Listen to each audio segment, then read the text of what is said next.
बिस्मिल्लाहिर्रहमानिर्रहीम, अस्सलाम वालेकुम। आज हमारा 24वां लेक्चर है और आज हम देखेंगे हायरार्किकल क्लस्टरिंग। और इसके अंदर हम दो इसकी मेजर अप्रोचेस जो होती हैं उनको हम डिस्कस करेंगे जी। As we have already seen K means clustering, तो उसके अंदर हमें थोड़ा सा पहले से ये डिसाइड करना पड़ता था कि हमें कितने क्लस्टर्स रिक्वायर्ड हैं। तो वो जो एक कंडीशन थी वो हम यहाँ पे देखेंगे कि हमारे पास रिलैक्स हो जाती है। और यहाँ पे हमें शुरू में पहले से ये डिसाइड करके नहीं चलना पड़ता कि हमें कितने क्लस्टर्स रिक्वायर्ड है।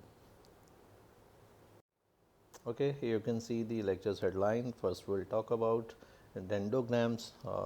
ये एक तरह का एक ट्री लाइक स्ट्रक्चर होता है जी, जो हमें ये इंफॉर्मेशन दे रहा होता है कि किस तरतीब से किस ऑर्डर में और किस तरह से हमारे जो ऑब्जर्वेशंस हैं वो क्लस्टर्स बन रही हैं या क्लस्टर्स में ट्रांसफॉर्म हो रही हैं। और इसको देखकर हम एक we can make a good guess कि हमें कितने क्लस्टर्स रिक्वायर्ड हैं। और उसके अलावा हम फिर एक्चुअली दो अप्रोचेस को डिस्कस करेंगे, क्योंकि ये जो हायरार्किकल क्लस्टरिंग है ये बॉटम अप भी हो सकती है और टॉप डाउन भी हो सकती है। तो पहले हम एक बॉटम अप अप्रोच को बड़ी डिटेल में पढ़ेंगे जिसको हम एग्लोमेरेटिव क्लस्टरिंग कहते हैं, और फिर हम टॉप डाउन अप्रोच को बहुत कह लें कि क्विकली हम उसको देखेंगे, क्योंकि वो अगर आप बॉटम अप अप्रोच को आप देख चुके होंगे अच्छी तरह से, तो इसको समझने में कोई इतनी दिक्कत नहीं होगी। इसे हम इसे हम डिविजिव क्लस्टरिंग कहते हैं। और इसमें जो हम टेक्निक देखेंगे उसे हम बाइसेक्टिंग के मीन्स कहते हैं। ओके, फर्स्ट ऑफ ऑल जो हायरार्किकल क्लस्टरिंग है ये किस तरह से डिफरेंट है के मीन से, कि के means clustering requires choosing the number of clusters के, यानी उसमें पहले से आपको एल्गोरिदम को रन करने से पहले ये फिक्स करना पड़ता है कि आप कितने क्लस्टर्स बनाने जा रहे हैं अपने डेटा के। चूँकि हमारा जो डेटा है, हमारी जो ऑब्जर्वेशंस हैं, वो हर प्रॉब्लम के अगेंस्ट हमारे पास एक टोटली एक कह लें कि वो डिफरेंट फॉर्म में होती हैं। और हम ये यूजुअली ये पहले से एक अंदाज़ा हर दफ़ा या हर प्रॉब्लम के केस में नहीं लगा सकते कि हमें कितने क्लस्टर्स रिक्वायर्ड हैं। ऑल्दो कि कुछ ऐसी एप्लीकेशंस या कुछ ऐसी प्रॉब्लम्स हो सकती हैं जिनमें हमें पहले से अंदाज़ा हो कि हमें कितने क्लस्टर्स रिक्वायर्ड हैं, तो वहाँ तो ठीक है, हम के मीन्स को यूज़ कर सकते हैं। लेकिन जहाँ हम पहले से ये गेस नहीं बना सकते कि हमें कितने क्लस्टर्स में तब्दील करना है या कितने क्लस्टर्स में ट्रांसफॉर्म करना है उस डेटा सेट को, तो वहाँ पे शायद फिर के मीन्स हमें बहुत ज़्यादा अच्छे हमारे लिए रिज़ल्ट जनरेट ना कर सके। तो if we don't want to do that, यानी हम पहले से अगर नंबर ऑफ़ क्लस्टर्स फिक्स नहीं करना चाह रहे, तो an alternative is to use hierarchical clustering. तो हमारे पास ये एक टेक्निक है hierarchical clustering, added advantage that it produces a tree based representation of observations. यानी ये अभी हम देखेंगे कि ये हमें एक ट्री लाइक स्ट्रक्चर दे देगा कि जी इस तरतीब से अगर आप ऑब्जर्वेशंस को मिलाएं या एक क्लस्टर में डाल दें और फिर उन क्लस्टर्स को फर्दर क्लस्टर्स के साथ मर्ज करते चले जाएं, तो आप किस तरह से आपके पॉइंट्स जो हैं या ऑब्जर्वेशंस जो हैं वो क्लस्टर्स बना रही होंगी। ये बेसिकली वहाँ पे हम इसको ऑब्ज़र्व कर सकते हैं, इस चीज़ को हम विजुलाइज कर सकते हैं, और उसकी बुनियाद पे हम डिसाइड कर सकते हैं कि कहाँ पे हमें फिर रोक देना चाहिए क्लस्टरिंग के प्रोसेस को, ताकि हमें डिज़ायर्ड नंबर ऑफ़ क्लस्टर्स मिल सकें। तो first will talk about bottom up approach, जिसमें हम जो एल्गोरिदम पढ़ेंगे उसे एग्लोमेरेटिव क्लस्टरिंग हम कहते हैं जी, या एग्लोमेरेटिव अप्रोच भी कहते हैं इसे। लेकिन उसको हम थोड़ा सा यहाँ पे अंडरस्टैंड करने की कोशिश करेंगे कि फ़र्ज़ कर लीजिए कि आपके पास ये एक डेटा सेट जो है, जो गिवन है, उसमें आपके पास दो फीचर्स हैं, ठीक है, x1 और x2। यानी इनकी बुनियाद पर आपके पास ये एक डेटा सेट है जिसमें आप देख सकते हैं कि 9 ऑब्जर्वेशंस हैं या 9 पॉइंट्स हैं, डेटा पॉइंट्स हैं। फॉर एग्ज़ाम्पल अगर मैं बात करूं कि ये जो 2 डेटा पॉइंट है, तो ये जो 2 डेटा पॉइंट है, ये इसमें x1 की जो वैल्यू है ये हमारे पास 0 है, यानी 0.0। और अगर आप इसको देखें कि ये x2 में कहाँ पे ये इस कट कर रही है, तो x2 में तकरीबन ये -1.0 है। तो बेसिकली ये जो 2 ऑब्जर्वेशन है इसमें x1 फीचर की वैल्यू 0 है और x2 फीचर की वैल्यू -1.0 है। इसी तरह से बाकी के जो डेटा पॉइंट्स आप यहाँ पे देख सकते हैं उन सब की भी मुतल्लिका x1 और x2 वैल्यूज़ होंगी। तो ये फ़र्ज़ कर लेते हैं कि ये हमारे पास डेटा पॉइंट्स हैं। याद रखें कि ये अनसुपरवाइज्ड लर्निंग है, इसमें हमारे पास कोई लेबल्स नहीं होते हैं जो हमने कोई डेटा सेट के साथ, डेटा पॉइंट्स के साथ अटैच किए हुए हों या एसोसिएट किए हुए हों जिनसे पता चले कि ये किस क्लास को बिलोंग कर रहा है या इसके अगेंस्ट क्या आउटपुट आ रही है। ये अनसुपरवाइज्ड लर्निंग है, इसके अंदर हम डेटा पॉइंट्स को एक दूसरे के साथ रिजेंबलेंस की बुनियाद पे हम ये डिसाइड करते हैं कि इनको एक ग्रुप में होना चाहिए, एक क्लस्टर में होना चाहिए। तो एग्लोमेरेटिव क्लस्टरिंग बेसिकली ये कहती है कि जी या अभी हम जो बॉटम अप अप्रोच की बात करने जा रहे हैं वो ये कहती है कि आप इन डेटा पॉइंट्स का एक दूसरे से डिस्टेंस निकाल लें या एक दूसरे से डिसिमिलैरिटी निकाल लें। ठीक है जी, यानी ये एक दूसरे से कितना दूर हैं या एक दूसरे से ये कितना मुख्तलिफ हैं, ये आप फाइंड आउट कर लें।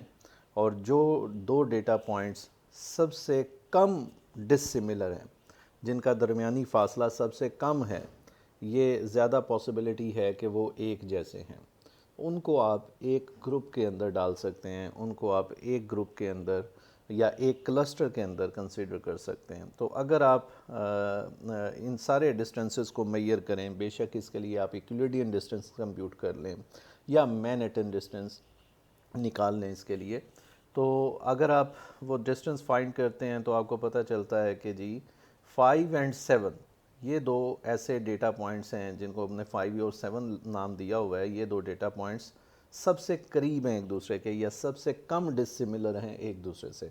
तो लिहाजा इनको सबसे पहले इन दोनों को सबसे पहले एक क्लस्टर में या इन दोनों को ग्रुप कर देना चाहिए, या जैसे हम कहेंगे कि जी मर्ज कर देना चाहिए, या यहाँ पे हम वर्ड यूज़ कर रहे हैं कि फ्यूज़ कर देना चाहिए, यानी एक क्लस्टर जो है उसके अंदर इन्हें डाल देना चाहिए। ये आप देख सकते हैं कि इसको हाईलाइट कर दिया कि पहला क्लस्टर, यानी इस अप्रोच में इनिशियली ये एज्यूम किया जाता है कि जितने डेटा पॉइंट्स हैं उतने ही क्लस्टर्स हैं आपके पास। ठीक है जी, यानी हर डेटा पॉइंट को एक इंडिपेंडेंट और इंडिविजुअल क्लस्टर कंसीडर किया जाता है।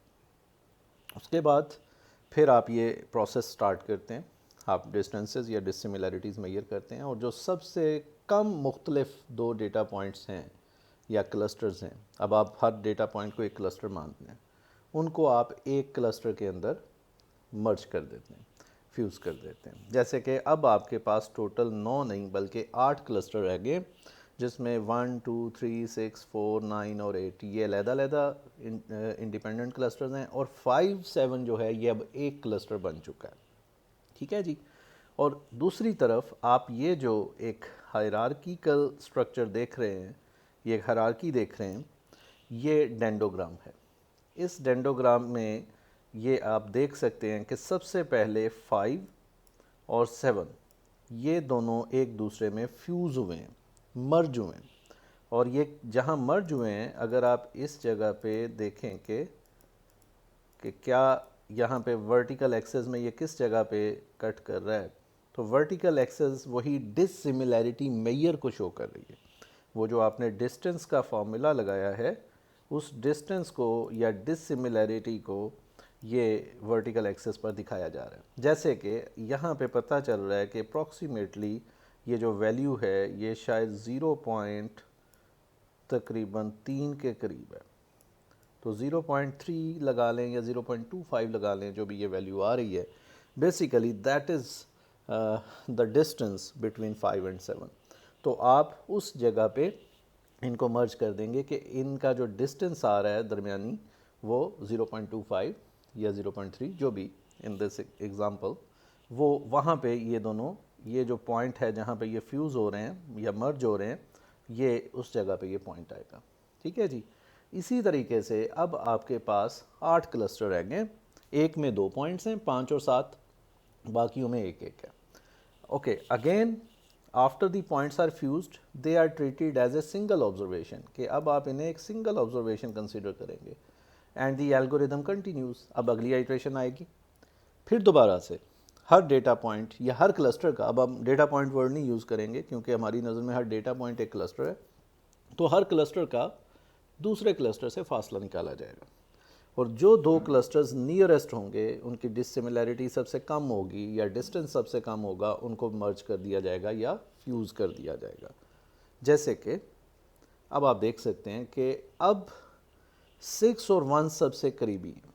ठीक है जी, एक बात जो मैं यहाँ पे बताना चाहता हूँ कि जब आप इन पॉइंट्स का एक डिस्टेंस निकाल रहे थे एक दूसरे से या इन क्लस्टर्स का, तो अब 5 7 दो डिफरेंट पॉइंट नहीं थे, 5 7 अब एक सिंगल क्लस्टर था। तो जब इसका डिस्टेंस निकालना होगा बाकियों से, तो आप 8 का और 5 7 का डिस्टेंस यानी इस क्लस्टर का अगले पॉइंट से डिस्टेंस निकालेंगे। इसी तरह से अगर 9 का इससे डिस्टेंस निकालना होगा तो इस क्लस्टर का डिस्टेंस आप निकालेंगे 9 से।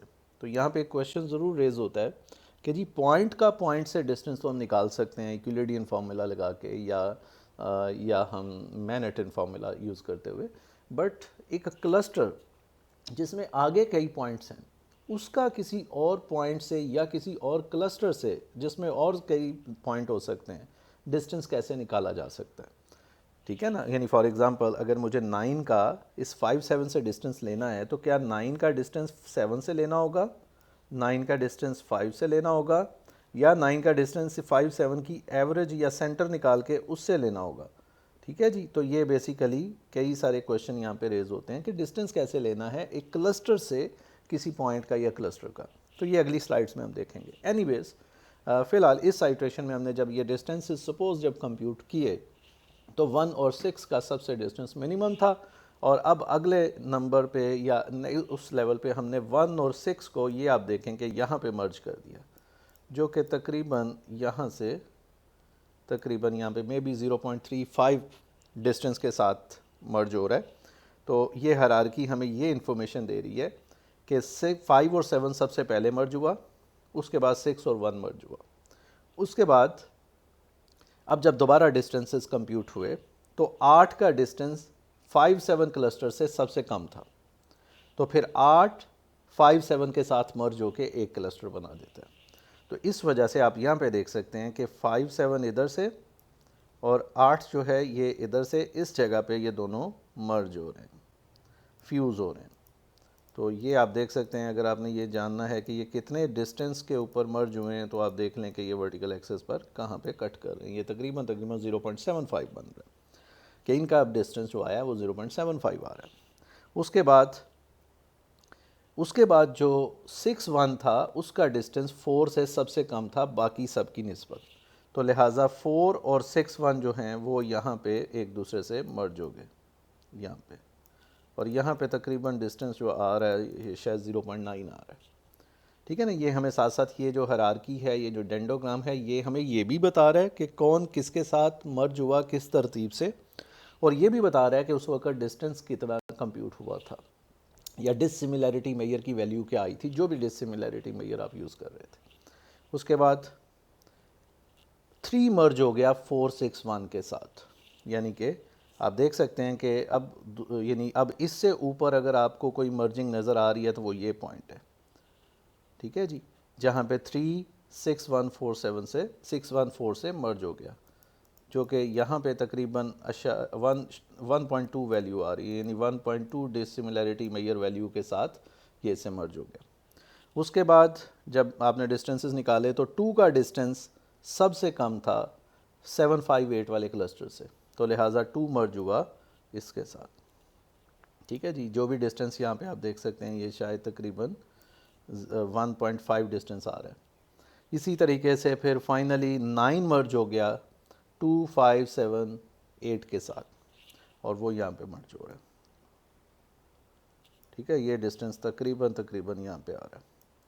ठीक है जी, 1.6 के ऊपर या 1.7 के ऊपर इनका डिस्टेंस आ रहा है, और फाइनली ये आपस में मर्ज हो फाइनली वो जो दो बड़े क्लस्टर्स थे वो आपस में मर्ज हो जाएंगे, और वो जो हायरार्की ऊपर मिल रही थी उस वहाँ पे जो डिस्टेंस था वो डिस्टेंस उनके बीच कंप्यूट किया जाएगा। तो यूँ डेंडोग्राम जो है वो साथ ही साथ बिल्ड होके आपको ये इन्फॉर्मेशन देती है कि कौन सा डेटा पॉइंट किस डेटा पॉइंट के साथ कब मर्ज हुआ और उस वक़्त उनका बीच में जो डिस्टेंस था वो क्या था। और फिर आप किसी भी वक़्त जब ये कंप्लीट प्रोसेस यानी इस पूरे प्रोसेस में हुआ ये कि आपने हर एक डेटा पॉइंट को इंडिपेंडेंटली एक क्लस्टर कंसीडर करते हुए मर्जिंग का प्रोसेस स्टार्ट किया और फिर वो क्लस्टर्स बनना शुरू हुए। और ये प्रोसेस रुकेगा कब? जब सारे डेटा पॉइंट्स एक क्लस्टर बन जाएंगे। अब ये आपके पास पूरा प्रोसेस है और इसमें आप किसी भी वक्त, अभी हम देखेंगे कि ये डिसाइड कर सकते हैं कि अच्छा हम कितना डिसिमिलैरिटी अलाउ करेंगे तो कितने क्लस्टर बनेंगे, इस पे भी अभी हम बात करेंगे। फ़िलहाल हम थोड़ा सा डेंडोग्राम को इंटरप्रेट करने के हवाले से बात करते हैं कि फ़र्ज़ कर लें कि ये आपके पास अब थोड़ी सी एक डिफरेंट सिनेरियो है कि इसके अंदर आपके पास ये एक डेटा सेट है जी और इसमें x1 और x2 दो फीचर्स हैं और मुख्तलिफ ऑब्जर्वेशंस हैं जो आपको यहाँ पे नज़र आ रही हैं, डिफरेंट डेटा पॉइंट्स हैं। और ये भी फ़र्ज़ कर लें कि इसको जब आपने एग्लोमेरेटिव या बॉटम अप अप्रोच के ज़रिए क्लस्टर किया तो उसके अगेंस्ट जो डेंडोग्राम बनी वो आपके पास ये वाली बनी जो नीचे आप यहाँ पे देख सकते हैं। तो इस डेंडोग्राम के अंदर अगर आप बिल्कुल लोएस्ट लेवल पर देखें तो ईच लीफ, ये लीव्स हैं जी, ये लीव्स हैं, ये लीव्स हैं जिनको मैं इस वक्त डॉट से मेंशन कर रहा हूँ। दीज आर दी लीव्स, ठीक है ना, ये लीव्स हैं।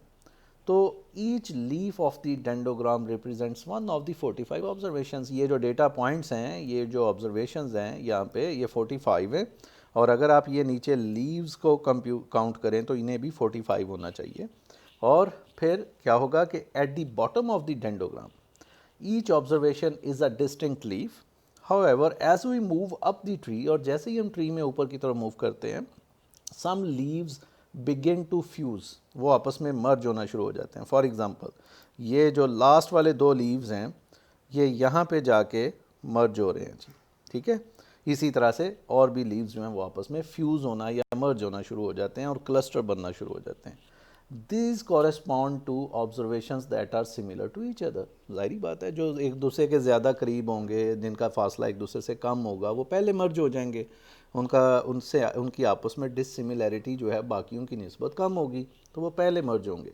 As we move higher up the tree an increasing number of observations have fused, तो the earlier two observations fuse the more similar they are to each other. याद रखें कि यानी अब ये अगर मैं यहाँ पे आके देखूँ, मैं ये पॉइंट देखता हूँ, ये इस डेंडोग्राम का ये पॉइंट देखता हूँ जिसको मैं इंसर्कल कर रहा हूँ, यहाँ पे ये वाला सारा पोर्शन जो है, ये वाला जो सारे का सारा पोर्शन है जी, ये एक क्लस्टर था और ये वाला जो सारा पोर्शन है ये एक दूसरा क्लस्टर था और ये आपस में यहाँ पे मर्ज हो रहे हैं जिसमें डिसिमिलरिटी वैल्यू जो है वो तकरीबन 7 आ रही है। तो जाहिरी बात है कि अब हायर लेवल पर अगर आप देखेंगे ना तो डिसिमिलरिटी ज़्यादा होगी उनके बीच, और अगर आप यहाँ पे कहीं निचले लेवल पर देखें, फ़र्ज़ करें इस लेवल पर देखें जहाँ पे दो डिफरेंट क्लस्टर मैच हो रहे हैं तो इनकी डिसिमिलरिटी कम है। तो जो लोअर लेवल होगा वहाँ पे ऑब्जर्वेशंस एक दूसरे के ज़्यादा करीब हों, मतलब एक दूसरे के जैसी होंगी। वहाँ पे जो क्लस्टर्स होंगे वो बड़े टाइटली बाउंड होंगे, उनके अंदर जो ऑब्जर्वेशंस हैं वो एक दूसरे से बड़ी सिमिलर होंगी। जैसे जैसे आप हायरार्की में ऊपर की तरफ जाएंगे डिस्टेंस बढ़ेगा, उनकी डिसिमिलरिटी बढ़ती चली जाएगी। बेसिकली यहाँ पे ये बताया जा रहा है। तो observations that fuse later are quite different, वो काफ़ी एक दूसरे से मुख्तलिफ होंगी जो बाद में जाके मर्ज होंगी। तो अब ये हमारे पास इंटरप्रिटेशन है इस डेंडोग्राम की और जो हमें हेल्प करेगी ये डिसाइड करने में कि हमें कितने क्लस्टर बनाने चाहिए। अभी हम इस पे आगे जाके बात करते हैं। अब ये वो जगह आ गई जहाँ पे हम इस बात को डिस्कस करेंगे कि deciding the number of clusters from dendrogram, कि हम डेंडोग्राम से नंबर ऑफ़ क्लस्टर्स जो हैं उन्हें डिसाइड कर सकते हैं। कैसे कि फ़र्ज़ करेंगे वही वाली हायरार्की है जी जो आपके पास हमने पहले देखी थी, ये वही वाली हायरार्की है।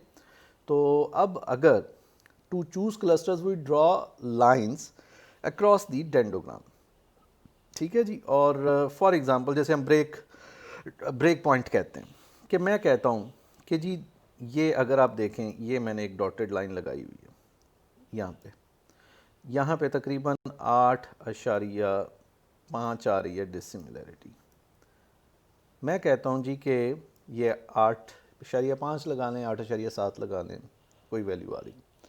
मैं कहता हूँ कि मुझे जो क्लस्टर्स हैं उनके अंदर जो डेटा पॉइंट्स हैं वो जो उनके अंदर जो मैं डिसिमिलैरिटी अलाउ कर रहा हूँ वो 8.5 तक हो सकती है, जो भी मेरा डिसिमिलैरिटी मेजर है उसके मुताबिक।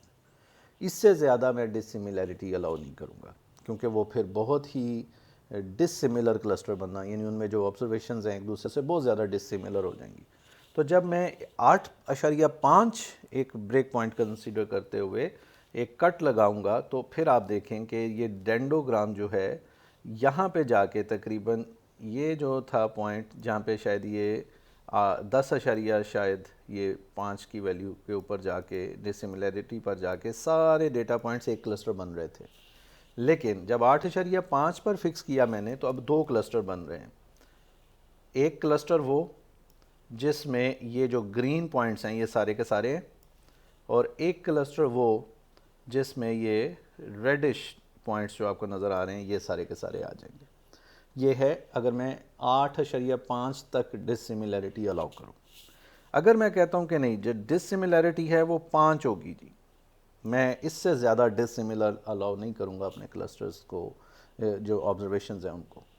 तो फिर अगर मैं यहाँ पे अब एक कट लगाऊँ तो एक क्लस्टर बनेगा ये, जिसमें ये वाली सारी ऑब्जर्वेशंस जो रेड कलर में नज़र आ रही हैं वो होंगी। एक क्लस्टर ये बनेगा जिसमें ये येलो वाली ऑब्जर्वेशंस होंगी, और एक क्लस्टर ये बनेगा जिसमें ये ग्रीन वाली ऑब्जर्वेशंस होंगी। तो बेसिकली 3 क्लस्टर्स बनेंगे। और इसी तरह से अगर मैं कहता हूँ कि जी मैंने ये जो 3 है 3 के ऊपर कट लगाना है, डिसिमिलैरिटी जो अलाउ करनी है वो 3 अलाउ करनी है, तो फिर आप यहाँ पे देखेंगे कि ये नंबर ऑफ क्लस्टर्स हैं। एक क्लस्टर बनेगा ये जिसमें आप देख सकते हैं इससे नीचे जो जुड़े हुए पॉइंट्स हैं वो होंगे। एक क्लस्टर ये बनेगा जिसमें इससे नीचे जुड़े हुए पॉइंट्स होंगे। एक क्लस्टर ये बनेगा। एक क्लस्टर पर हैप्स, क्योंकि ये ऊपर 3 से ऊपर ज्वाइन हो रहा है तो ये बनेगा। एक क्लस्टर ये बनेगा। एक क्लस्टर इसमें ये बनेगा। एक इसमें ये क्लस्टर बनेगा और एक इसमें ये बनेगा। तो 1 2 3 4 5 6 7 8 तकरीबन 2 4 6 8 क्लस्टर्स बनेंगे, और नीचे ये आप देख सकते हैं कि हर क्लस्टर में किस तरह के पॉइंट्स होंगे। तो आप ये जो डेंडोग्राम है ये आपको शुरू में नहीं, अब मतलब आपको शुरू में नहीं ये डिसाइड करना होगा कि कितने क्लस्टर्स रिक्वायर्ड है, बल्कि आप ये प्रोसेस कंप्लीट करके डेंडोग्राम से एक हेल्प लेते हुए आप ये डिसाइड कर सकते हैं कि आपको कितने क्लस्टर्स कहाँ पे, अगर आप फिक्स करें ये थ्रेशोल्ड या ब्रेक पॉइंट, तो आपको कितने क्लस्टर मिलेंगे और उन क्लस्टर में किस तरह के डेटा पॉइंट्स होंगे। तो ये बेसिकली आपको फिर जो हायरार्किकल क्लस्टरिंग है इसकी आपको एक पिक्चर भी साथ मिल रही होती है जो बता रही होती है कि कहाँ पे कट लगाया जाए, कहाँ पे एक ब्रेक पॉइंट लगाया जाए, तो आपको कितने क्लस्टर मिलेंगे और उन क्लस्टर्स में कितने डेटा पॉइंट्स होंगे, या कितना वो वेल डिस्ट्रीब्यूटेड होंगे वो क्लस्टर्स। फॉर एग्ज़ाम्पल अगर ऐसा हो कि आप किसी ऐसी जगह पे ब्रेक पॉइंट लगा दें कि जहाँ पे 2 क्लस्टर्स बने और एक में, या सपोज़ 10 क्लस्टर्स बने और उन 10 में से 8 के अंदर एक एक 2 पॉइंट्स हों और 1 या 2 के अंदर काफ़ी ज़्यादा पॉइंट्स हों, तो ये शायद एक अच्छी कह लें ब्रेक पॉइंट जो है एक अच्छा नहीं होगा। आपको एक वेल डिस्ट्रीब्यूटेड कह लें कि क्लस्टर्स के सेट रिक्वायर्ड हैं जो बैलेंस्ड हों। तो वो भी हम उस पर भी बात करेंगे आगे जाके। तो बहरहाल ये डिसाइड करने में हमें हेल्प करती है ये डेंडोग्राम कि हमें कितने क्लस्टर्स रखने चाहिए। अब हम एग्लोमेरेटिव अप्रोच पर आ जाते हैं और उसको हम डिस्कस कर लेते हैं कि इसमें बेसिकली एक एल्गोरिदम है और इसके स्टेप्स क्या हैं। कि सबसे पहले start with each point as a separate cluster, जैसे हमने शुरू में बात की कि भाई आपके पास 10 डेटा पॉइंट्स हैं, अगर आपके पास हर एक को अलग अलग क्लस्टर मान के चलें। Calculate the measure of dissimilarity between all data points her clusters. आप अपने वो जो पॉइंट्स हैं हर पॉइंट को आपने क्लस्टर मान लिया और हर अब क्लस्टर नाम देंगे अब सबको हम। तो अब आप उनकी डिसिमिलैरिटी निकाल लें। डिसिमिलैरिटी निकालने से क्या मुराद है कि हर क्लस्टर का दूसरे क्लस्टर से, यानी हर डेटा पॉइंट का बाकी सबसे डिस्टेंस निकालें, और जो सबसे करीबी 2 हैं उनको आप मर्ज कर दें, यानी fuse 2 clusters that are most similar. So that there are now n-1 clusters. पहले n थे, यानी 10 अगर थे, अब आपने 2 उनमें से पकड़े और फ्यूज़ कर दिए, मर्ज कर दिए, तो अब 9 रह गए। एक में 2 पॉइंट हैं, बाकी सब में एक एक। Fuse next two most similar cluster, so there are now n-2 cluster. फिर यही अमल दोहराएं और फिर कोई 2 क्लस्टर पकड़ के उनको फ्यूज़ कर दें, अब आपके पास 8 रह जाएंगे। फिर ये अमल दोहराएं और यहाँ तक कि आपके पास सिर्फ फाइनली एक क्लस्टर रह जाए। इसके अगेंस्ट आपको एक डेंडोग्राम मिल जाएगी और उस डेंडोग्राम से आप डिसाइड कर सकते हैं कि आपने कितने क्लस्टर्स बनाने हैं और वो किस तरह के क्लस्टर्स होंगे, ये भी आपको पता चल जाएगा। तो ये बेसिकली एक सिंपल सा एल्गोरिदम है, एक सिंपल सी अप्रोच है जिसे हम एग्लोमेरेटिव क्लस्टरिंग या एग्लोमेरेटिव अप्रोच कहते हैं। अब जो बड़ा इम्पोर्टेंट क्वेश्चन था, जो हमने देखा था शुरू में, कि how do we define dissimilarity between 2 clusters. यानी अगर आपके पास 2 पॉइंट्स हैं, फिर तो डिसिमिलैरिटी से मुराद है कि उनका डिस्टेंस निकाल लें, चाहे यूक्लिडियन डिस्टेंस निकाल लें या चाहे मैनहट्टन निकाल लें। लेकिन अगर आपके पास क्लस्टर्स इन्वॉल्व हैं, हर क्लस्टर में आगे कई कई पॉइंट्स हैं, और अगर उनकी आपने डिसिमिलैरिटी निकालनी है, तो फिर उसके लिए हमारे पास 4 तरीके हैं जी। एक को हम कहते हैं कंप्लीट लिंकेज, एक को हम कहते हैं सिंगल लिंकेज, एक को हम कहते हैं एवरेज लिंकेज, और एक को हम कहते हैं सेंट्रॉइड लिंकेज। इन चारों में से आप कोई भी तरीका इस्तेमाल करेंगे तो उसके रिज़ल्ट में आपको एक डिफरेंट टाइप की क्लस्टरिंग मिलेगी, यानी एक डिफरेंट स्ट्रक्चर मिलेगा आपको डेंडोग्राम का। यहाँ पे अगर आप देखें तो इनकी डिस्क्रिप्शन भी आ गई। जो कंप्लीट लिंकेज है, ये कहता है कि जी आपके पास अगर 2 क्लस्टर्स हैं और आपको उन 2 क्लस्टर्स का निकालनी है, डिस्टेंस निकालना है या डिसिमिलैरिटी निकालनी है, तो ये आप यहाँ पे पढ़ सकते हैं कि इसको कंप्लीट लिंकेज को मैक्सिमल इंटर क्लस्टर डिसिमिलैरिटी भी कहते हैं। इसमें compute all pairwise dissimilarities between the observations in cluster A and observations in cluster B and record the largest of these dissimilarities. यानी इससे क्या मुराद है कि फ़र्ज़ करें कि मेरे पास यहाँ पे एक क्लस्टर ये है जिसमें ये 3 पॉइंट्स हैं, और एक क्लस्टर ये है जिसमें ये 2 पॉइंट्स हैं। ठीक है जी। अब अगर मुझे इन 2 क्लस्टर्स की डिसिमिलैरिटी या डिस्टेंस निकालना है और उसके लिए मैं यूज़ करना चाह रहा हूँ कंप्लीट लिंकेज को, तो कंप्लीट लिंकेज ये कहता है कि पहले आप इस पॉइंट का इस पॉइंट से डिस्टेंस निकालें और इस पॉइंट का फिर इस पॉइंट से भी डिस्टेंस निकाल लें। ठीक है जी। उसके बाद फिर आप पहले क्लस्टर का ये दूसरा पॉइंट पकड़ें और इसका भी इन दोनों से डिस्टेंस निकाल लें। ठीक है जी। इसी तरह से फिर आप तीसरा जो पॉइंट है वो आप लें और इसका जो डिस्टेंस बनता है दोनों से ये निकाल लें। अब ये सारे पेयर वाइज डिस्टेंस आ गया, क्लस्टर ए के हर एलिमेंट का क्लस्टर बी के हर एलिमेंट से पेयर वाइज डिस्टेंस आ गया। अब इन 6 डिस्टेंसेस में से जो सबसे मैक्सिमम डिस्टेंस आपके पास आएगा, उसको अगर कंप्लीट लिंकेज यूज़ कर रहे हैं तो उसको हम कह देंगे कि वो होगा जी distance between A and B. ठीक है जी। जो शायद इस पॉइंट का मे बी इस पॉइंट के साथ हो, देखने में हमें ऐसे लग रहा है शायद। तो बहरहाल जो लार्जेस्ट डिस्टेंस है between any 2 points, between 2 points in these 2 clusters, वो आप कह सकते हैं कि कंप्लीट लिंकेज के मुताबिक वो डिसिमिलैरिटी वैल्यू होगी जब आप डिस्टेंस निकालेंगे बिटवीन दीज 2 क्लस्टर्स। अगर आप minimal inter cluster similarity use करते हैं, जैसे आप सिंगल लिंकेज कहते हैं, तो उसमें जो स्मॉलेस्ट डिस्टेंस होगा ये निकालेंगे, उसमें भी हम ये सारे पेयर वाइज डिस्टेंसेस, उनमें से जो सबसे कम होगा वो हम रिपोर्ट करेंगे या उसे हम कंसीडर करेंगे, उसे हम कहेंगे कि ये मिनिमल इंटर क्लस्टर डिसिमिलैरिटी है। तीसरी एक अप्रोच है जैसे हम कहते हैं एवरेज या मीन इंटर क्लस्टर डिसिमिलैरिटी। इसमें भी आप सारे वो पेयर वाइज डिस्टेंस निकालते हैं between all observations A of A and all observations of B, और आखिर में जाके हम एवरेज ले लेते हैं उन डिसिमिलैरिटीज़ की।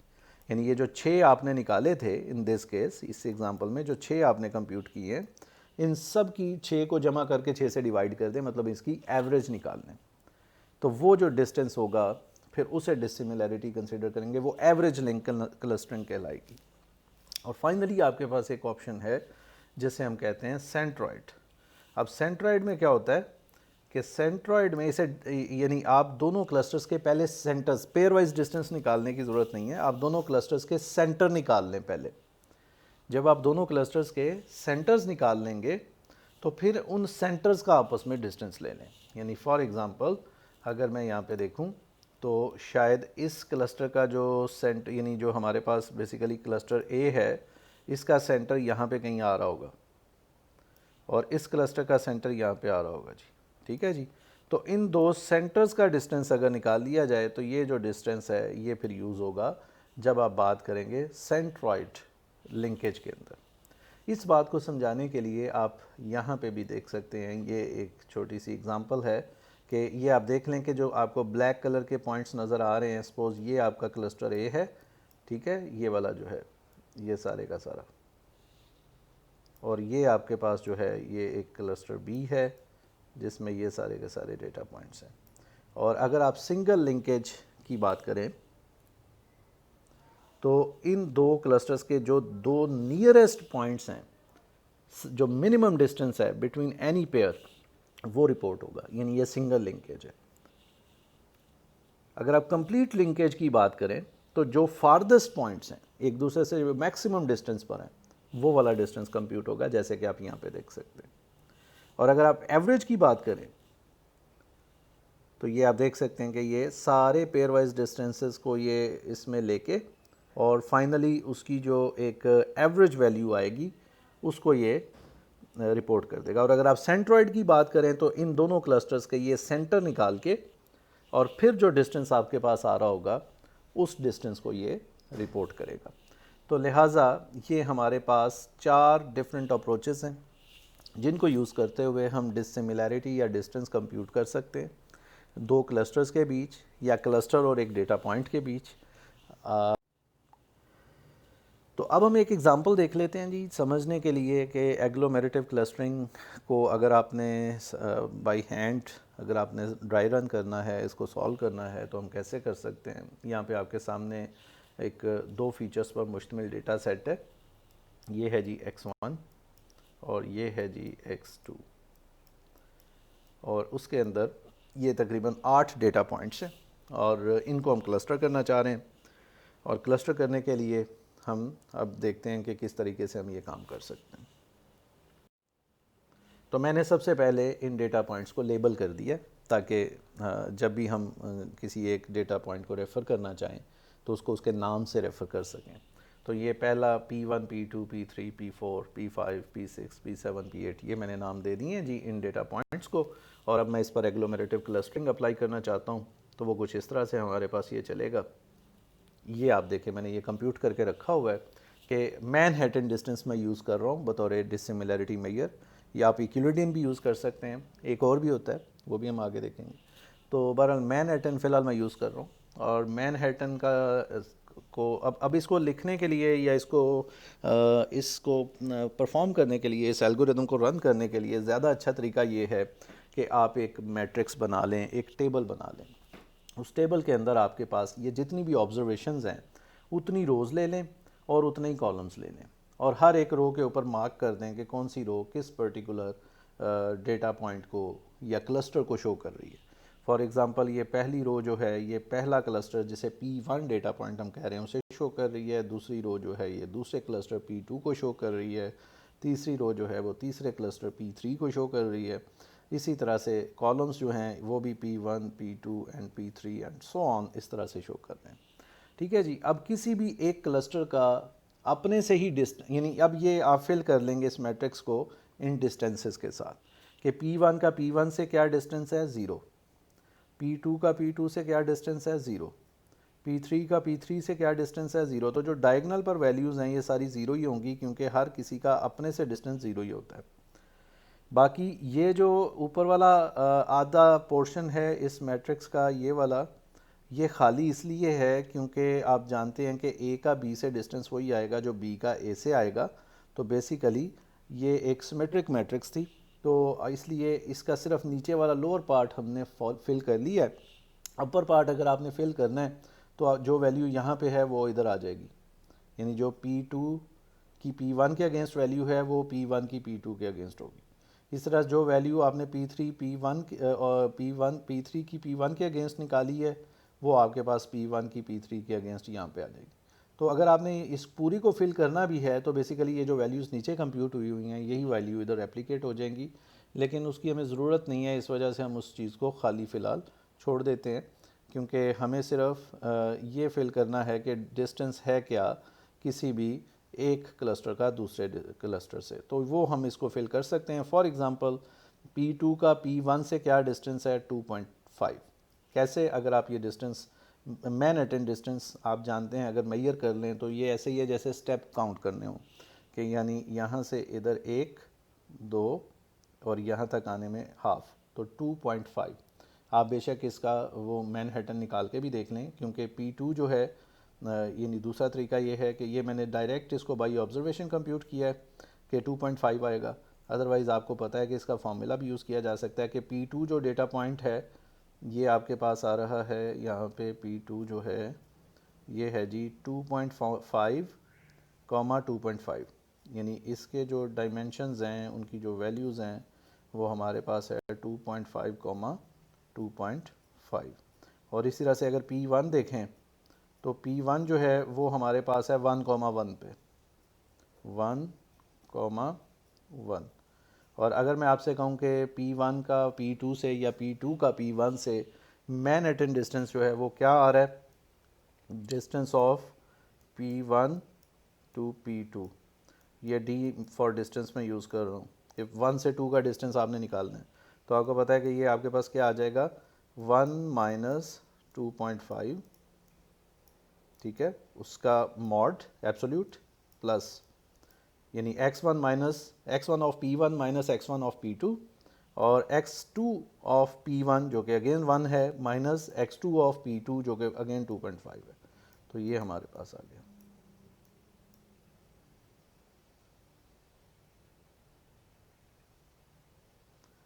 I have made a mistake, ये जो x1 वैल्यू है ना P2 की, ये जो P2 की x1 वैल्यू है ये 2.5 नहीं है 2 है, तो इसे मुझे करेक्ट करना होगा कि x1 value of P2 is 2 not 2.5। तो इस वजह से अब यहाँ पे भी मेरे पास जब हम माइनस करेंगे तो यहाँ पे मेरे पास जो है 2 आएगा जी, ठीक है ना, यानी x1 of P1 which is 1 minus x1 of P2 which is 2, तो इस वजह से ये 1 माइनस 2 आएगा। और दूसरा जो है x2 of P1 is 1 and x2 of P2 is 2.5, तो ये 1 माइनस 2.5 आएगा। तो ये जब आप फाइंड करेंगे तो ये आ जाएगा 1, क्योंकि एब्सोल्यूट ले रहे हैं, 1 माइनस 2 माइनस 1 होता है, एब्सोल्यूट लिया तो 1 plus 1 minus 2.5 is minus 1.5, absolute लिया तो ये 1.5 हो जाएगा। और इसको जब आपने जमा किया तो आंसर आपके पास क्या आ जाएगा 2.5। तो बेशक आप इस तरह से फॉर्मूला से कंप्यूट करें तब भी 2.5 आएगा। और दूसरा जो तरीका मैंने बताया था कि आप स्टेप, क्योंकि मैनहट्टन है ना तो बेसिकली इसमें स्टेप भी काउंट किए जा सकते हैं कि 1 स्टेप यहाँ से यहाँ तक आने का, 1 स्टेप इधर से फिर इधर आने का, यानी दिस इज़ 1 स्टेप और फिर आधा स्टेप जो है यहाँ से इधर आने का 0.5 जो कि आप कहेंगे, ठीक है ना। तो ये बेसिकली 2.5 बन जाएगा। यानी इसी तरह से आप किसी भी और डिस्टेंस को कंप्यूट कर सकते हैं। फॉर एग्जांपल अगर मैं कहूँ कि 3 का 6 से डिस्टेंस, P3 का 6 P6 से डिस्टेंस या P6 का P3 से डिस्टेंस जो कि हमारे पास क्या आ रहा है, ये आप देखें 8 आ रहा है। P3 का P6 से डिस्टेंस 8 आ रहा है। कैसे, ये हम काउंट कर लेते हैं।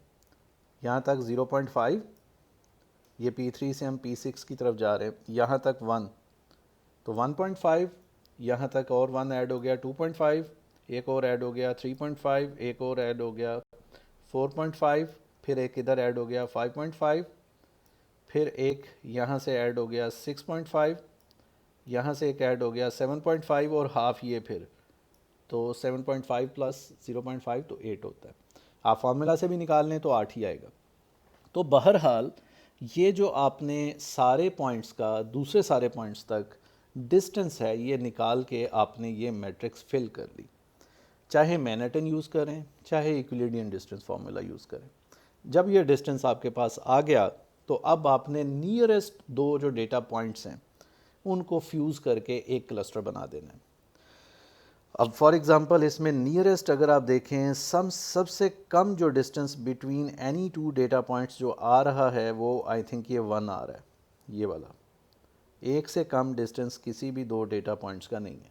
तो P2 और P3 जो है ये सबसे पहले फ्यूज़ होके एक क्लस्टर बन जाएगा और इसके अगेंस्ट मेरे पास एक नई मैट्रिक्स बनेगी जो आप यहाँ देख सकते हैं कि अब P2 और P3 ये दोनों हो गए फ्यूज़ और एक क्लस्टर में आ गए, जैसे जिसको अब मैंने यहाँ पे बना दिया है। P2 P3 एक रो में आ गए, इधर P2 P3 भी एक कॉलम में आ गए, बाकी 4 5 6 7 8 और 1 अपनी अपनी जगह पर ही रहेंगे। अब आपको दोबारा से ये रिकम्प्यूट करना पड़ेगा, अब आपको दोबारा से कंप्यूट करना है। अच्छा, अब कौन सी चीज़ दोबारा से कंप्यूट होगी और कौन सी चीज़ जो है वो आपको दोबारा कंप्यूट करने की ज़रूरत नहीं है, ये अब हम देख लेते हैं। फॉर एग्ज़ाम्पल अगर आप P1 का डिस्टेंस निकालें P4 से तो ये तो वही रहेगा जो पहले था, तो ऊपर P1 का P4 से डिस्टेंस 2.5 था तो वो हमने ऐसे ही लिख दिया। P1 का डिस्टेंस P5 से भी वही रहेगा, P6 से भी वही रहेगा, P7 से भी वही रहेगा, P8 से भी वही रहेगा। इसी तरह से P4 की बात करें तो P4 का 5 से 6 से 7 से 8 से वही डिस्टेंस रहेगा। यानी ये जो वैल्यूज़ हैं जिनको मैं टिक कर रहा हूँ ये इनमें कोई चेंज नहीं आएगी, ये एज इट इज़ रहेंगे। अलबत्ता जिसमें P2 या P3 इन्वॉल्व हैं वो डिस्टेंस अब दोबारा कंप्यूट होंगे क्योंकि P2 P3 मिलकर एक क्लस्टर बन चुके हैं। अब सिर्फ वो वाली वैल्यूज़ आप दोबारा कंप्यूट कर लें, यानी एक वैल्यू आपको कंप्यूट करनी है ये वाली, जिसमें आपको बताना है कि what is the distance between P2 P3 cluster and P1, और फिर आपको बताना है कि P2 और ये वाली वैल्यूज़ भी अभी कंप्यूट होंगी, ये वाली सारी वैल्यूज़। ये क्यों कंप्यूट होंगी? ज़ाहिरी बात है कि अब आपको P2 P3 क्लस्टर का डिस्टेंस लेना है इन सारे डेटा पॉइंट से 4 5 6 7 और 8 से, और ये आप जानते हैं कि ये आपके डिपेंड करता है कि आप कौन से वाली क्लस्टरिंग स्कीम यूज़ कर रहे हैं। यानी आप फॉर एग्ज़ाम्पल अगर मैं देखूं कि अगर मैं इस पर्टिकुलर इसकी बात करूं कि ये 3.5 मैं कैसे ले रहा हूं, तो मुझे ये निकालना होगा P1 का ये बेसिकली डिस्टेंस है of P1 from cluster P2 and P3। ये आप देख सकते हैं कि ये P2 और P3 मर्ज हो गया हुआ है एक क्लस्टर में डायग्राम के अंदर भी। तो अब मुझे P2 P3 का डिस्टेंस निकालना है फ्रॉम P1। अब डिपेंड करता है कि आप इसके लिए कंप्लीट लिंक यूज़ कर रहे हैं या सिंगल लिंक यूज़ कर रहे हैं या एवरेज यूज़ कर रहे हैं या सेंट्रॉइड कर रहे हैं। तो अगर मैं इसमें P1 और P2 का डिस्टेंस देखूं ऊपर वाले, यानी इसमें हमेशा याद रखें कि नेक्स्ट आइट्रेशन में जो मैट्रिक्स बनेगी उसमें प्रीवियस आइट्रेशन वाली मैट्रिक्स इस्तेमाल होगी, और एक बार वो बन जाएगी तो फिर आप प्रीवियस आइट्रेशन वाली मैट्रिक्स को डिस्कार्ड कर सकते हैं, अब उसकी हमें ज़रूरत नहीं रहेगी फिर। तो P1 और P2 का डिस्टेंस अगर आप देखें तो वो था, आप ऊपर वाले में अगर देखें तो वो था 2.5। तो हमारे पास P1 और P2 का जो डिस्टेंस है वो आ रहा है, distance of P1 and P2 is 2.5। और फिर दूसरा हमने P1 का P3 से डिस्टेंस लेना है क्योंकि हमारे इस क्लस्टर में P2 और P3 हैं दोनों। तो P1 का P3 से जो डिस्टेंस था उस वक्त वो क्या आ रहा था 3.5, यानी distance of P1 and P3 was at that time or in previous iteration it was 3.5। अगर मैं कंप्लीट लिंक क्लस्टरिंग यूज़ करूं तो वो कहता है लार्जेस्ट इन दोनों में से ले लें, तो उस वजह से ही मैंने ये 3.5 अगर लिखा है तो इसका मतलब मैं कंप्लीट लिंक यूज़ कर रहा हूं इन दिस केस। अगर मैं सिंगल लिंक यूज़ कर रहा होता तो फिर मैं यहाँ पे 2.5 लेता। अगर मैं एवरेज लिंक यूज़ कर रहा होता तो फिर मैं इन दोनों को जमा करता जो कि मेरे पास 6 आ जाता, और फिर मैं उसे एवरेज निकालने के लिए 2 से तकसीम कर देता तो फिर 3 आंसर आता, फिर मैं यहाँ पे 3 लिखता। और अगर मैं सेंट्रॉइड यूज़ कर रहा होता तो मेरे पास P1 का सेंटर, चूँकि P1 तो अकेला एक ही पॉइंट है, तो P1 का सेंटर तो वही है जो इसकी अपनी वैल्यू है, यानी P1 1,1 है तो इसका सेंटर भी 1,1 ही रहेगा। अलबत्ता P2 और P3 में 2 पॉइंट इन्वॉल्व हैं तो पहले उसका सेंटर निकालना पड़ेगा। ठीक है जी। तो P2 P3 हमारे पास क्या है, अगर हम P2 को देखें तो P2 हमारे पास है जी, वो हम देख चुके हुए हैं कि वो हमारे पास है 2,2.5, ठीक है ना, ये P2 है। और अगर हम P3 की बात करें तो P3 अगर आप देखें डायग्राम में तो वो यहाँ पे आ रहा है, इस जगह पे x1 की वैल्यू 2.5 है और x2 की वैल्यू जो है वो 3 है, तो ये है 2.5, 3। अब आपने इनका सेंटर निकालना है, तो पहले x1 में जमा करें, 2 जमा 2.5, ये 4.5 आ गया, डिवाइडेड बाई 2 कर दें इसे, और फिर अगला जो x2 है उसको P1 के x2 को P2 के x2 को P3 के x2 में जमा कर दें और 2 से डिवाइड कर दें, तो 3 जमा 2 5, 5.5। सेंटर निकालने का तरीका यही होता है कि सारे पॉइंट्स जमा करके टोटल नंबर ऑफ पॉइंट्स से डिवाइड कर दें। तो ये हमारे पास अब बनेगा क्या, तकरीबन 2.25 x1 वैल्यू बनेगी, कॉमा ये जो है हमारे पास ये आ जाएगा 2.75 आ जाएगा एवरेज फॉर x2। तो ये है जी सेंटर, ये सेंटर निकल आया इन दोनों पॉइंट्स का। और अब इस सेंटर का डिस्टेंस ले लें किसके साथ, P1 के साथ, अगर सेंट्रॉइड स्कीम यूज़ करनी, और फिर जो जवाब आएगा उसको आप यहाँ पे पुट कर सकते हैं। तो यूँ जो नीचे ये क्वेश्चन मार्क्स लगे हुए हैं जी, ये वाले, डिपेंडिंग अपॉन के आप कौन से वाली स्कीम यूज़ कर रहे हैं, लिंकेज टेक्निक यूज़ कर रहे हैं, उस टेक्निक के मुताबिक अब आप ये वाली वैल्यूज़ भी फिल कर लेंगे। अब ये बन गई सेकेंड आइट्रेशन।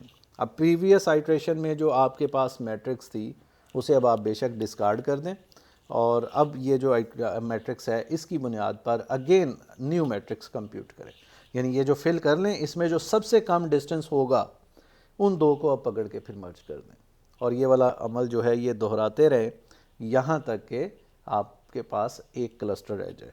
यानी अगर मैं इस मैट्रिक्स में रिमेनिंग वैल्यूज़ को देखूँ कि वो क्या आएंगी, अगर उन्हें इग्नोर कर दूँ, तो इम्पोर्टेंस ऑफ लिंकेज, कि ये जो लिंकेज स्कीम हम यूज़ कर रहे हैं, single link, complete link, whatever, तो इनकी इम्पोर्टेंस क्या है।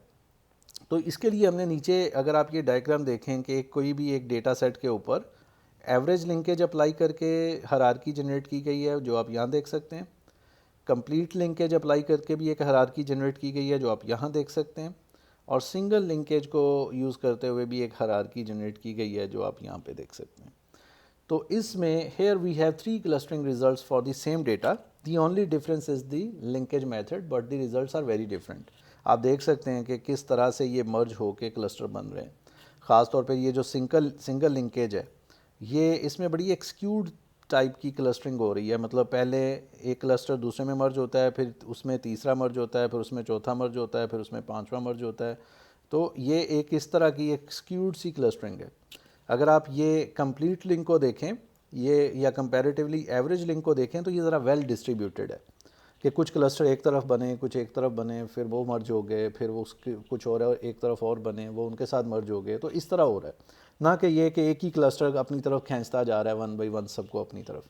तो complete and average linkage tend to yield evenly sized clusters, मतलब ऐसे क्लस्टरिंग, ये ऐसे क्लस्टर बन रहे हैं जो इवनली साइज्ड हैं, मतलब एक जैसे हैं उनके साइज। वेयर एज जो सिंगल लिंकेज है tends to yield extended clusters to which single leaves are fuse one by one. मतलब एक क्लस्टर है, उसमें एक पॉइंट चला गया, वो 2 एलिमेंट्स पर मुश्तमिल हो गया, फिर तीसरा उसमें मर्ज हुआ, वो 3 पर हो गया, फिर उसमें चौथा मर्ज हो गया, फिर उसमें पांचवा मर्ज हो गया। तो वो एक स्क्यूड टाइप, एक एक्सटेंडेड टाइप क्लस्टरिंग बन जाएगी जो ज़्यादा अच्छी नहीं होगी। तो सिंगल लिंकेज बहरहाल अगर आप यूज़ करते हैं तो उसमें तो फिर आपको कुछ इस तरह की चीज़ नज़र आ रही होगी, जबकि अगर आप कंप्लीट या एवरेज लिंक यूज़ करते हैं तो ज़्यादा बैलेंस्ड क्लस्टरिंग आपको मिलेगी, ज़्यादा वेल डिस्ट्रीब्यूटेड क्लस्टरिंग आपको मिल रही है for this kind of data set जिसके ऊपर ये एक्सपेरिमेंट किया गया। तो लिहाजा ये एक इम्पॉर्टेंट है कि आप ये बड़ा सोच समझ कर या फिर आप ये सारे अप्लाई करके फिर डिसाइड करें कि आपको अपने डेटा सेट पर बेस्ट रिजल्ट लेने के लिए कौन सी वाली लिंकेज टेक्निक यूज़ करनी है। Okay, dissimilarity measure also plays an important role. ये भी बड़ा इंपॉर्टेंट रोल प्ले करता है। अब डिसिमिलैरिटी मेजर कई तरह के हो सकते हैं। एक तो है डिस्टेंस कंप्यूट कर लें आप, जैसे आप इक्विलिडियन डिस्टेंस कहते हैं, और एक आपके पास और भी डिसिमिलैरिटी मेजर हो सकता है, जिसे कोरिलेशन बेस्ड डिस्टेंस आप कह सकते हैं। आप कोरिलेट करके देखते हैं डेटा पॉइंट्स को या डेटा या अपनी ऑब्जर्वेशंस को। अब इन दोनों में फ़र्क क्या है? फ़र्ज़ कर लें कि हमारे पास 3 ऑब्जर्वेशंस हैं। ऑब्जर्वेशन 1 जिसको आपने ये थोड़ा सा may be yellow colour type use कर रहे हैं उसके लिए, एक ऑब्जर्वेशन 2 है जिसके लिए आप ग्रीन कलर यूज़ कर रहे हैं, और एक ये है जिसके लिए आप ये वॉयलेट कलर जो है ऑब्जर्वेशन 3 जिसे हम कह रहे हैं वो यूज़ कर रहे हैं।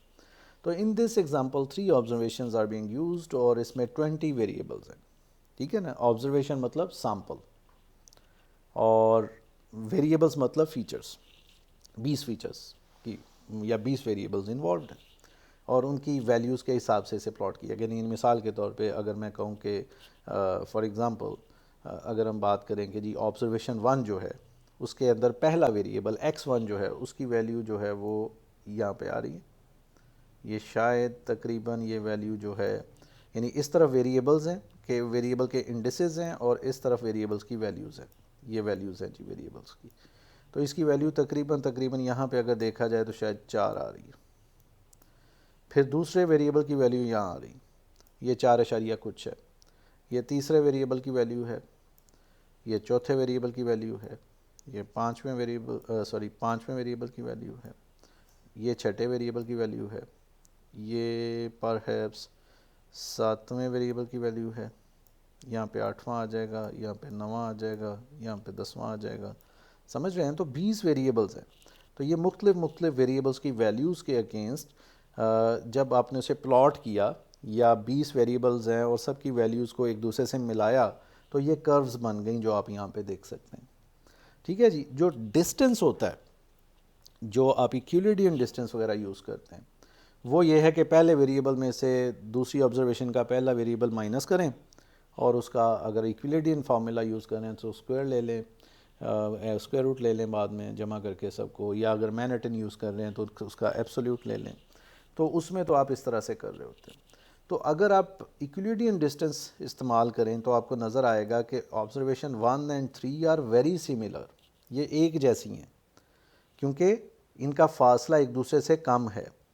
तो ये वाली जो है ये ऑब्जर्वेशन 1 है और ये वाली जो है ये ऑब्जर्वेशन 3 है। तो अगर आप इन दोनों कर्व्स को देखें तो ये एक दूसरे के ऊपर ओवरलैप हो रही हैं क्योंकि ये करीब, इनकी वैल्यूज़ करीब हैं, ये एक जैसी हैं। तो इससे हम कहेंगे कि यूक्लिडियन डिस्टेंस अगर आप बतौर डिसिमिलैरिटी मेजर यूज़ करते हैं तो ये ऑब्जर्वेशंस फिर करीब होंगी, ये पहले मर्ज होंगी एक दूसरे के साथ। लेकिन अगर आप पैटर्न देखें इनमें से दो कर्व्स का, कि जिसमें एक वेरिएबल की वैल्यू एक में बढ़े तो दूसरे में भी बढ़े, एक में कम हो तो दूसरे में भी कम हो, यानी इस तरह से अगर आप ये डिस्टेंस, इनकी कोरिलेशन आप निकालें, इनकी कोरिलेशन को देखें कि वो एक दूसरे के जैसी है या मुख्तलिफ है। ट्रेंड देखें कि एक में कोई वेरिएबल बढ़ता है तो दूसरे में भी बढ़ जाता है, एक में कम होता है तो दूसरे में भी कम हो जाता है, एक फीचर की वैल्यू कम होती है तो दूसरे में भी कम हो जाती है। अगर उस ट्रेंड को कंपेयर करें तो उस हिसाब से ऑब्जर्वेशन नंबर 1, यानी कि ये जो येलो कलर में आपको नज़र आ रही है ये वाली ऑब्जर्वेशन, और ऑब्जर्वेशन नंबर 2 जो ग्रीन में नज़र आ रही है, ये ज़्यादा करीब होंगी, इनका फासला करीब कम होगा as compare to the observation number 3।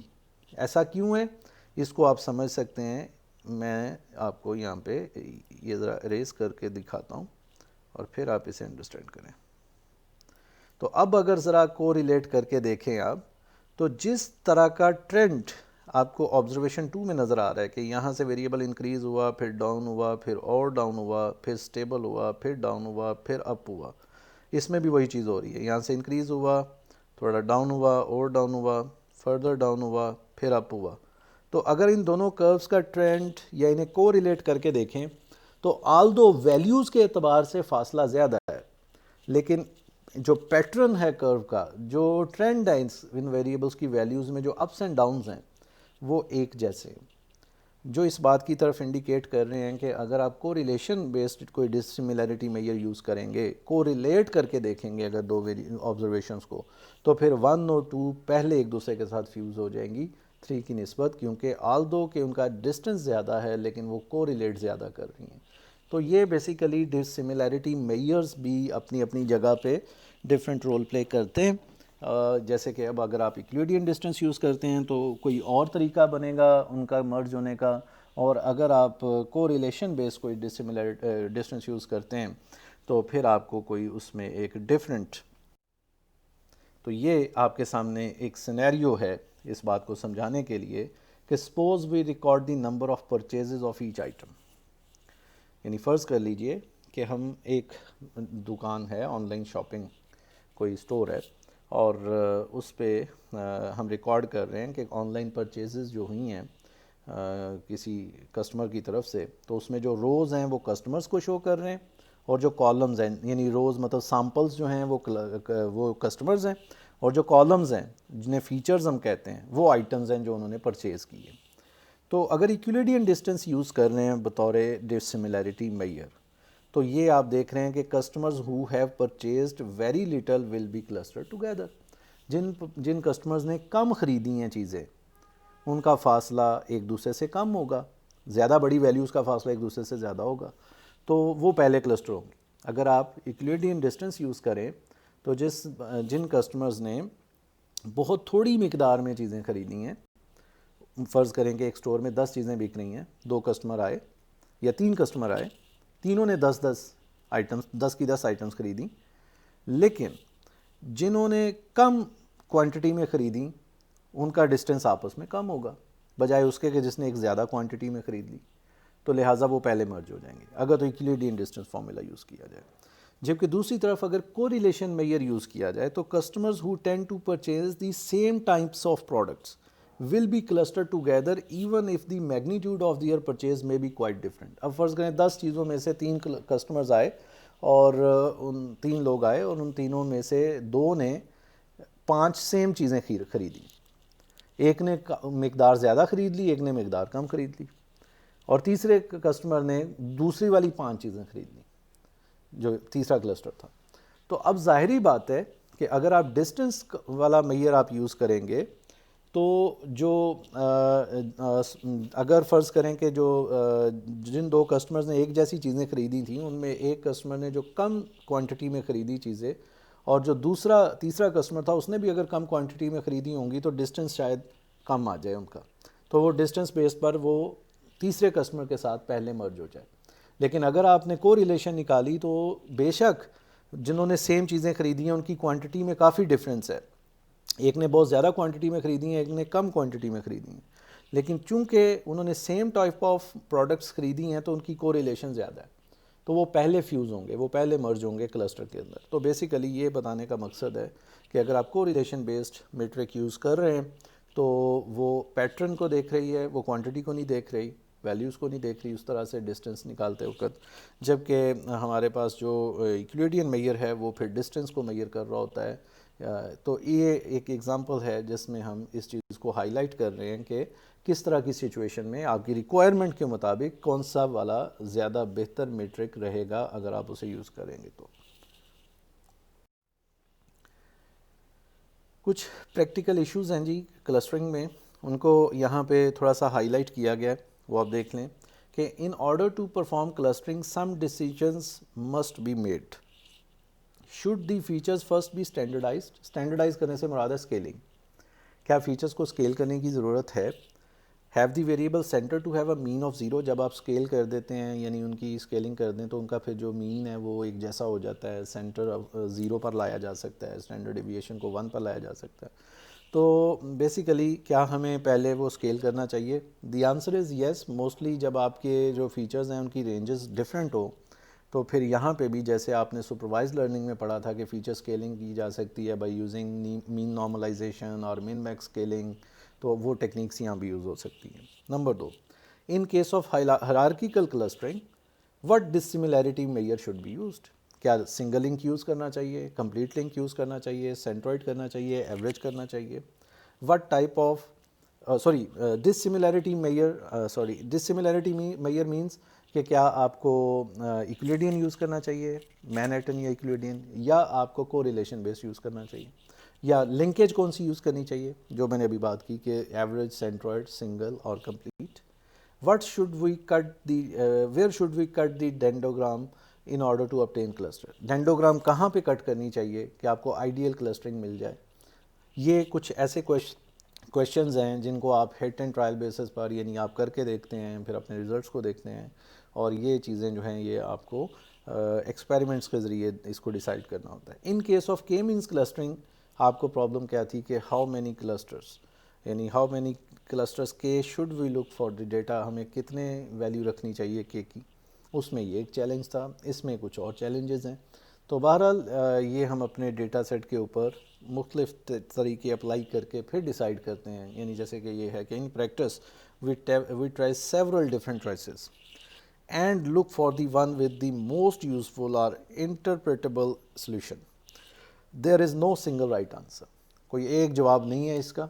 आप के मीन्स भी अप्लाई करके देखते हैं, आप हायरार्किकल भी अप्लाई करके देख लें, फिर आप डिफरेंट लिंकेज टेक्निक्स यूज़ करके देख लें, आप डिसिमिलैरिटी मेजर्स डिफरेंट इस्तेमाल करके देख लें, डेंडोग्राम को मुख्तलिफ जगह से कट करके देख लें, फीचर्स को स्केल करके देखें, जहाँ पे आपको बेस्ट रिजल्ट्स मिलें वो वाले तरीके को आप एडॉप्ट कर लेते हैं। तो बहरहाल ये क्लस्टरिंग में कुछ इश्यूज़ आते ही आते हैं जिनको आपने, ये चैलेंजेस हैं जिनको आपने फेस करना होता है। अब हम बात करते हैं जी डिविजिव क्लस्टरिंग की। और डिविजिव क्लस्टरिंग जो है ये उलट अप्रोच है एग्लोमेरेटिव से, ये टॉप डाउन है। इसमें बजाय इसके कि आप ये कहें कि सारे डेटा पॉइंट्स इनिशियली क्लस्टर्स हैं और उन्हें मर्ज करना शुरू करके एक क्लस्टर बनाएं, इसमें हम कहते हैं सारे डेटा पॉइंट्स इनिशियली हम कहते हैं एक क्लस्टर है, और उन्हें ब्रेक करके डिवाइड करके हम फर्दर क्लस्टर्स बनाना शुरू कर देते हैं, और आखिर में जाके हमारे पास जितने डेटा पॉइंट्स हैं उतने क्लस्टर बन जाते हैं। ये उसके उलट अप्रोच है। तो इसमें भी कई टेक्निक्स हैं। ओके, बाइसेक्टिंग के मीन्स जो है वो हमारे पास एक अप्रोच है जो डिविजिव क्लस्टरिंग में फॉल करती है। इसको हम देखेंगे, बहुत सिंपलेस्ट है और इसको हम बड़ी क्विकली कवर करने की कोशिश करेंगे।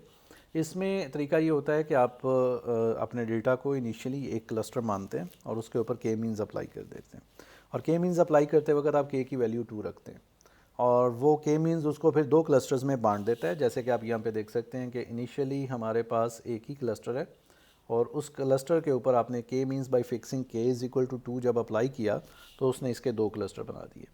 अब आपने क्या करना है कि अगर आपको यहाँ पे आपका जो क्राइटेरिया है, स्टॉपिंग क्राइटेरिया, वो मीट करता है तो आप इसे रोक दें। अदरवाइज़ आप इन दोनों में से कोई एक क्लस्टर सेलेक्ट करेंगे और उसको फिर से के मीन अप्लाई कर देंगे बाई फिक्सिंग के इज़ इक्वल टू 2। फ़र्ज़ करें हमने ये वाला क्लस्टर पकड़ा और इसके ऊपर फिर से के मीन्स अप्लाई कर दी, के को 2 पे रख के, तो उसके अगेंस्ट अब ये 2 क्लस्टर्स हमारे पास फर्दर आ गए। और ये प्रोसेस चलता रहेगा कब तक, जब तक आपका स्टॉपिंग क्राइटेरिया नहीं मीट कर जाता, या फिर सारे पॉइंट्स एक एक क्लस्टर में तब्दील, सारे क्लस्टर एक एक पॉइंट पर मुश्तमिल नहीं हो जाते। तो फिर अब सपोज़ आप यहाँ से अगेन आप एक क्लस्टर पकड़ते हैं, सपोज इस दफ़ा आप इसे लेते हैं, इस पर आप अप्लाई करते हैं के मीन्स बाई फिक्सिंग के इज़ इक्वल टू 2, तो उसके वो ये 2 क्लस्टर बना देता है, एक ये और दूसरा क्लस्टर जो है वो ये बना देता है। फिर आप इनमें से कोई क्लस्टर पकड़ते हैं, फिर उसको फर्दर उसे 2 हिस्सों में डिवाइड कर देते हैं। तो के मीन्स, ये बेसिकली लेफ़्ट साइड पर इस एल्गोरिदम के यही स्टेप्स लिखे हुए हैं। तो के मीन्स को रिपीटेटिवली अप्लाई करते हुए आप बाय फिक्सिंग के इज़ इक्वल टू 2 आप हर दफ़ा एक क्लस्टर को स्प्लिट करके 2 हिस्सों में तकसीम करते रह सकते हैं, यहाँ तक कि डिज़ायर्ड नंबर ऑफ़ क्लस्टर्स या आप डिज़ायर्ड क्लस्टरिंग आपके सामने आ जाए, या फिर आप उसकी डेंडोग्राम, अच्छा डेंडोग्राम यहाँ पे जो बनेगी वो थोड़ी सी उलट होगी उस डेंडोग्राम से जो आपने फॉर बॉटम अप अप्रोच बनाई थी। तो उसको भी देखते हुए आप ब्रेक पॉइंट लगा के उसको डिसाइड कर सकते हैं कि यहाँ पे आपको रोकना है या फर्दर आपने इस प्रोसेस को कंटिन्यू करना है। इसमें एक बड़ा इंपॉर्टेंट क्वेश्चन ये है कि किस क्लस्टर को पिक किया जाए फर्दर ब्रेक करने के लिए। तो उसके लिए फिर अगली स्लाइड पर हम अभी बात करें। तो बाइसेक्टिंग के मीन्स में एक बड़ा चैलेंज है, वो ये कि क्लस्टर कौन सा सिलेक्ट करना है पहले ब्रेक करने के लिए। तो ये आप कैसे डिसाइड कर सकते हैं कि सिलेक्टिंग क्लस्टर टू स्प्लिट, कि इसको पहले पकड़ा जाए और उसे स्प्लिट किया जाए। तो इसके कई तरीके हैं जी, कई जवाब हैं। एक ये है कि split the cluster that has more number of elements. आपने सपोज 50 एलिमेंट थे शुरू में, आपने उसे 2 हिस्सों में बांटा, एक में 30 चले गए, एक में 20 चले गए, तो जिसमें ज़्यादा हैं अब उसको आगे फर्दर डिवाइड करें। तो एक तो जवाब ये है। एक दूसरा जवाब भी है बड़ा अच्छा, वो ये है कि split the cluster that has more variance with respect to the centroid. Variance निकालने का फॉर्मूला हमारा जो है वो ऑलरेडी आई थिंक हम कहीं डिस्कस कर चुके होंगे, अगर नहीं तो इसे हम फर्दर फिर आगे किसी और लेक्चर में इसे डिस्कस करेंगे। आगे डायमेंशनलिटी रिडक्शन भी आएगी और भी डिफरेंट चीज़ें आएंगी, वहाँ पे भी हम इन्हें देख सकेंगे। तो बहरहाल ये क्विकली देख लेते हैं कि कोई भी अगर आपके पास एक कह लीजिए कि अगर आपके पास एक फ़ीचर है या कोई डेटा सेट है, फ़र्ज़ करें मेरे पास ये एक डेटा सेट है x1 x2 और इस तरह से n नंबर ऑफ़ फ़ीचर्स हैं मेरे पास। तो किस तरह से किसी फ़ीचर की वेरिएंस निकाली जाती है? फ़र्ज़ करें x1 की वेरिएंस निकालनी है तो इसमें मेरे पास मैं कहता हूँ जी 5 है, 3 है, 2 है, फ़र्ज़ कर लें ये वैल्यूज़ हैं। तो सबसे पहले ये x बार क्या है, ये इसकी एवरेज है कि इसकी मीन निकाल लें। मीन कैसे निकलेगा? इन तीनों को जमा करें, 5 जमा 3 8 जमा 2 10, 10/3 इज़ इट्स मीन। ठीक है ना, ये आपने जब निकाला तो ये आपके पास जवाब क्या आ जाएगा? 3.33 आ गया। ये इसकी मीन वैल्यू है। तो अब बेसिकली वेरिएंस निकालनी है x1 की। एक एक फ़ीचर की आप वेरिएंस निकाल सकते हैं, हर फीचर की वेरिएंस। वेरिएंस मीन्स स्प्रेड, फैलाव कितना है उस डेटा में, कितना स्प्रेड है, यानी इस कॉलम में आने वाली जो वैल्यूज़ हैं इनमें स्प्रेड कितना है। अगर एक कॉलम में सारी वैल्यूज़ एक जैसी हों तो स्प्रेड ज़ीरो होगा, मतलब उनका जो स्प्रेड है वो हमारे पास ज़ीरो आ जाएगा। तो ये बेसिकली हम यहाँ पे कह रहे हैं।